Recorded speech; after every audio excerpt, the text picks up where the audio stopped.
Bismillah, walhamdulillah, wassalatu wassalamu ala rasulillahi wa ala alihi wa sahbihi ajma'in. Assalamu alaikum wa rahmatullahi wa barakatuh, brothers and sisters. This is your brother Abdelrahman Babiker. Alhamdulillah, today we had a very beautiful khutbah given by Dr. Sodiq, and it was about the qualities of Abdelrahman, and on the other side, some of the deeds that Allah subhanahu wa ta'ala commanded us to stay away from.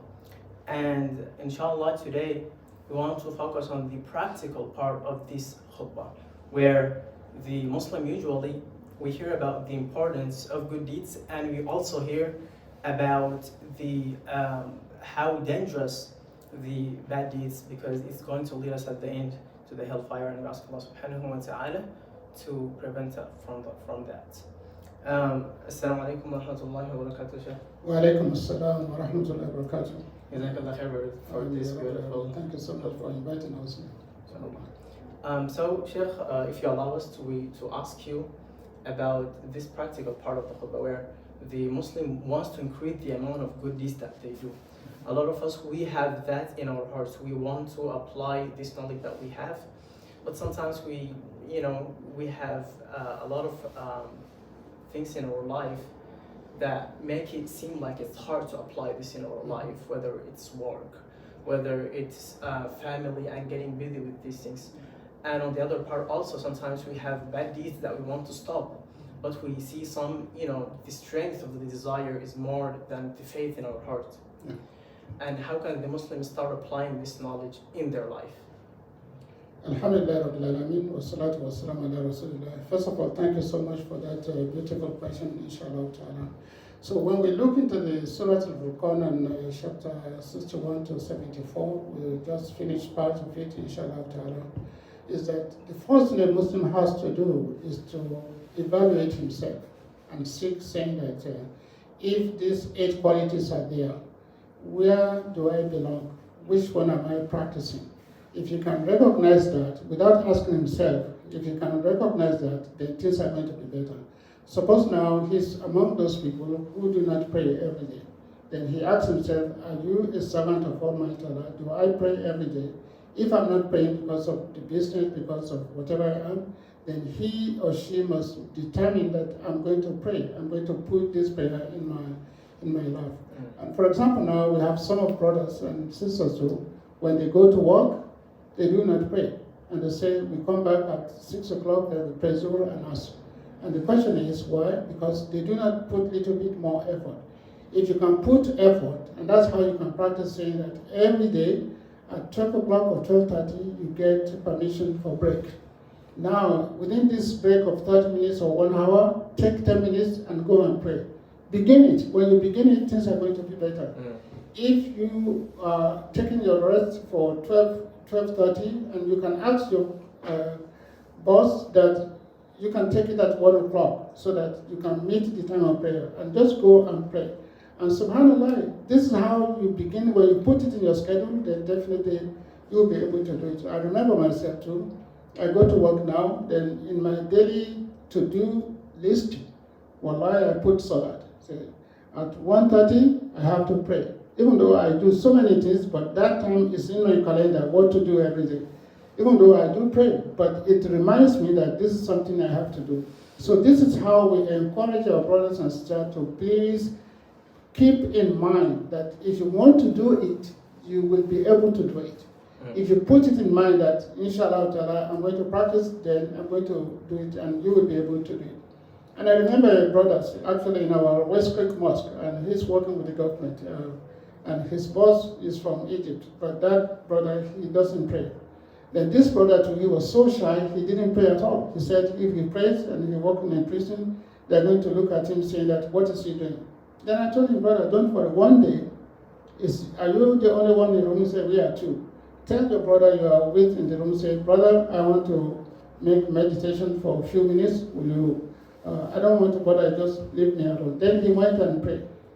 And guess what? That brother, who is an Egyptian, he said, I'm a Muslim too. And then they began to pray together. So what you have to do is the azamta fatawakkal ala Allah. When you have your determination that you're going to improve, then you improve on that, inshallah. Now we look into question of behavior.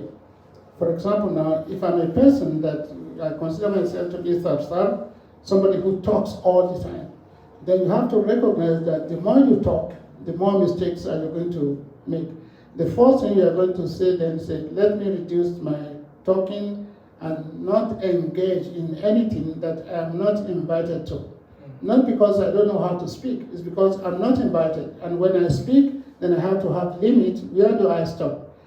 Actually, it's a practice. When you begin to say, I'm not going to involve in anything I'm not invited to, gradually you'll be able to manage yourself, to control yourself, and the more you control yourself in terms of what you say, the better you're going to become. And the Prophet ﷺ is telling us that, subhanAllah, any one of us can say something very simple, something very unique, and he doesn't pay attention to that, and that very beautiful expression will lead him to paradise. On the other side, he may say something which he doesn't pay attention to, then it may lead him to hellfire.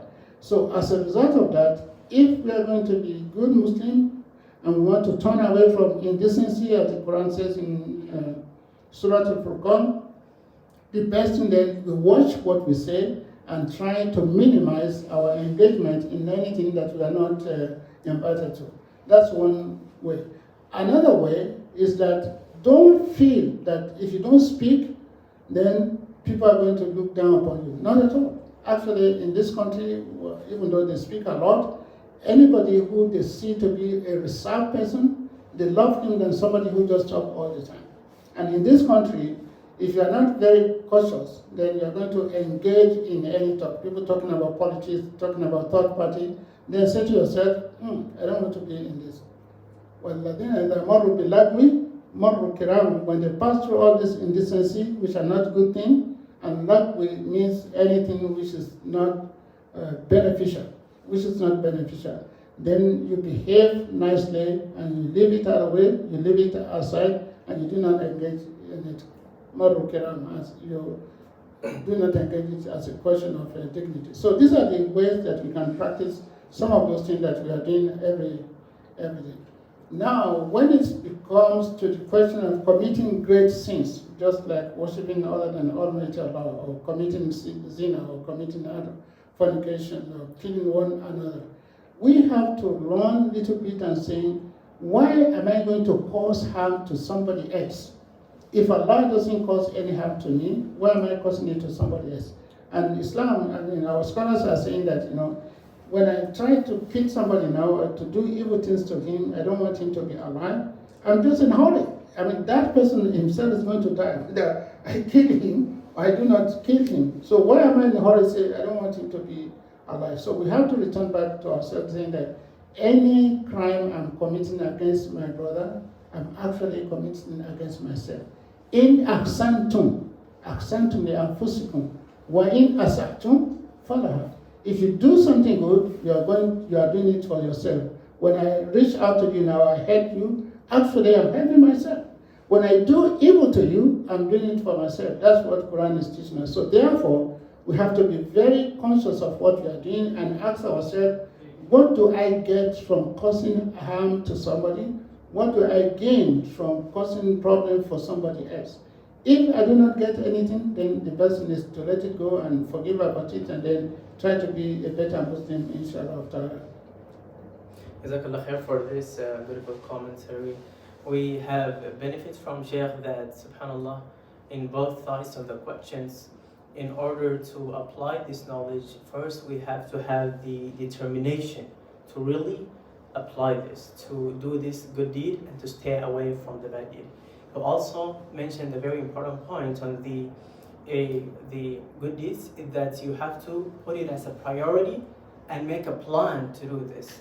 For example, if you want to pray, you want to make a plan at a certain time to put in your calendar to know where exactly to have your prayer mats. And also he mentioned on the other side, sometimes we are doing bad deeds and we're caring about what people are going to think about, the friends that we have around, they might think of us like, subhanAllah, he have changed, or he's starting to show off in a different way or so on. And these are very important points. Jazakallah khair very much for this commentary. Ask Allah subhanahu wa ta'ala to make us from those who listen and follow the best. Inshallah. Assalamu alaikum wa rahmatullahi wa barakatuh wa jazakumullahu khairan. Wa alaikum assalam wa rahmatullahi wa barakatuh wa jazakumullahu khairan too.